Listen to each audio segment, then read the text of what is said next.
माझं नाव सुरेश बेडवाल, रामानंदाचार्य दक्षिणपीठ नाणीजधाम अंतर्गत कृषी सेवेशी निगडीत सेवेचं मी कार्य करतो। आज आपण गोवा उपपीठावर जी वृक्ष लागवड केलेली आहे, जगद्गुरु रामानंदाचार्य नरेंद्राचार्यजी यांनी पीठ ते वृक्ष लागवड हा उपक्रम सुरुवातीपासूनच राबवलेला आहे आणि त्याचाच एक भाग आपण या ठिकाणी आज नारळ, सुपारी, काजू, आंबा, केळी आणि इतर फॉरेस्ट स्पेसीसची लागवड रोड साइडनं सुद्धा आपण या ठिकाणी बघत आहोत आणि किती सुंदर आणि मनमोहक या वृक्षवल्लीनी नटून गेलेला हा परिसर आपल्याला दिसून येत आहे। जगद्गुरु श्रींनी जागतिक हवामान बदलाचे दुष्परिणाम ह्या बाबीचा विचार करून वृक्ष लागवड केलेली आहे।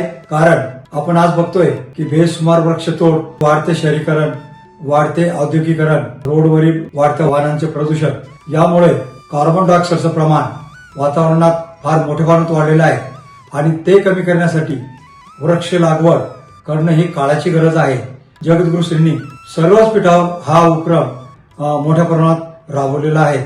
तर आज आपण त्याचाच एक भाग गोवा उपपीठावर सगळं रोड साइडनं नारळ, सुपारी, नारळ, त्याच्यावर काही ठिकाणी मिरीची लागवड, काही ठिकाणी इतर फॉरेस्ट स्पेसीज अशी आपण लागवड ह्या ठिकाणी बघतोय। भक्तांना, शिष्यांना उन्हामुळे त्यांना बसण्यासाठी सावलीचा निवारा व्हावा हा सुद्धा एक प्रमुख उद्देश जगद्गुरुश्रींनी जोपासलेला आहे।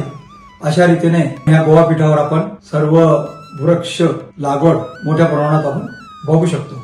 जय श्री राम।